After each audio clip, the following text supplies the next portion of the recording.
Librarians.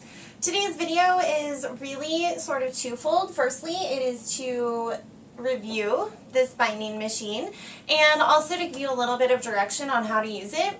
I will say that I spent a lot of time looking into thermo rebinding machines for my books to make my collection last a lot longer. I'm in a 5th and 6th grade building, so they get read a lot and they get used a lot, and they aren't always treated with the best care because the kids are kids. So rather than having to replace books a lot, I felt, and also the tape and the glue, which I just really struggle with, I don't think they hold very well and they don't look very nice, and I just feel like kids don't really gravitate towards books that look like they've been read and broken and read and broken and broken. So that's how I ended up with a thermo binding machine. So a couple of things about this. This is the low end version. This machine cost $250, which it was worth honestly every penny, I think. There are nicer versions that have a few more bells and whistles, and those versions run between $650 to honestly $2,000, which was way out of my price range since I had to buy this out of my own budget. This machine does have some really awesome features on it. I will say I got it from ThermoBind.com, which did not have, they were very friendly, but not the best customer service. They sent me this as instruction guides, which this came with the machine. It's a nice laminated little one-sheet thing. It is also full of typos, so not the best help. And then this came from the company, which somehow has even more typos and even less info. So that is the second reason for this video, is so that you don't have to sit here and struggle with your machine should you choose to purchase one. So I'm going to pull the camera a little closer so that you can see this machine up close. Ignore my workroom mess. Alright, so here is my machine, and it is really, like I said, very, very basic. And then I'm going to show you how to rebind a book. So this is your on and off button, of course. It will turn on and this red light comes on that says warm, which personally I kind of felt like warm meant the plate was warm, but really it means that the plate is warming. So until this little yellow light comes on, you have no options with anything to do with this machine because it's not ready yet. So when the run light comes on is when you can start to rebind your books. Up until then, it's going to look like that without this being on, and that's all it's going to do. It takes about 3 minutes to warm up, so it's not a real long investment. Personally, I don't want to stand here for 3 minutes and wait for it to heat up, and it does have an auto off, so if it doesn't recognize that this has been open and anything's been put on that plate, it will shut off, so you can't just start it and leave it on all day, which is nice because it's not a fire hazard, but not nice because then you have to stand here. So what I do is I have a, which you can't see, very large stack of books that I just keep a running stack of, and I rebind them whenever I have time, which is about once a week. Once it's on, it doesn't take very long to rebind. It's got 3 settings, yet again something the directions did not actually state correctly. This is 60 seconds, your second option is 120 seconds, and to get to your third option, both of these will light when you hit this a third time, and it will be 180 seconds. And what you're really doing at that point is you're binding based on the thickness of your book.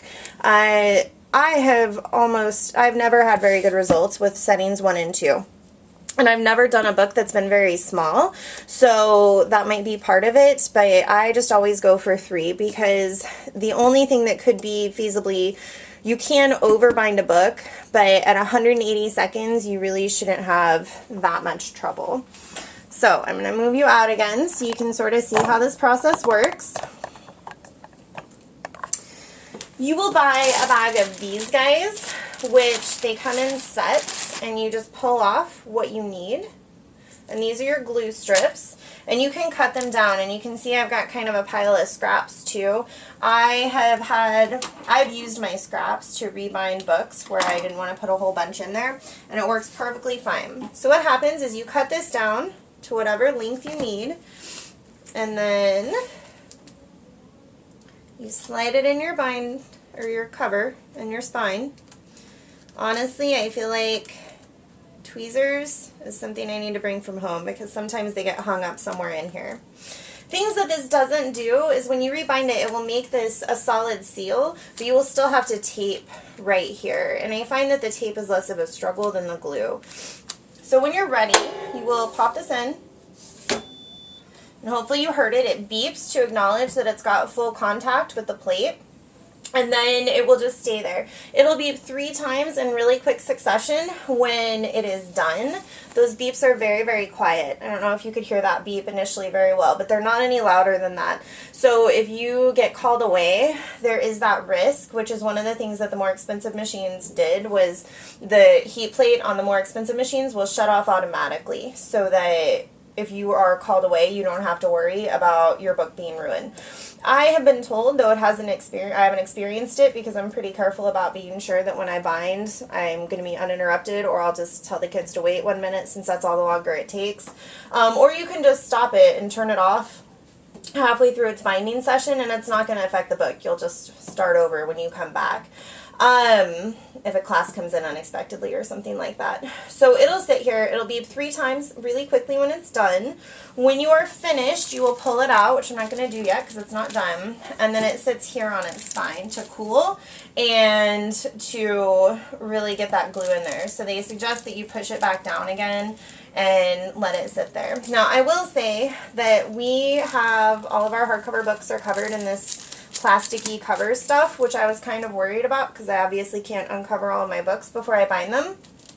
So I did one that was in really bad condition and possibly going to be thrown away anyway, and it is perfectly fine on the heat plate. This is actually one that I did, and so the covering is still fine, my spine stickers are still fine. This one's just kind of gross because it's really old. So that works perfectly fine, and it's really good and easy for you to use. These are very, very cheap. I ordered enough to last me. This whole bag will probably last me 2 or 3 years because, like I said, you can use your little pieces. And it is, I think I spent $50 on these, and they will last forever, honestly. Other things, of course, that this machine can do, you can buy covers that your own students can print off stories or picture books or whatever else you want to do. I'm thinking about doing a contest with mine. And then you can bind your own books in-house, which is really, really nice. The thing about the covers is they are kind of pricey. ThermoBind.com does a very good job of giving discounts, but like I said, their customer service isn't the best, and I've never really gotten good directions from them, so I just sort of have to figure things out on my own. But overall, like I said, $250 for that machine is a really, really good deal given the huge price difference in other machines that I looked into. So hopefully this helps you, and if you have any questions, of course, you can always post to the comments and I will get back to you.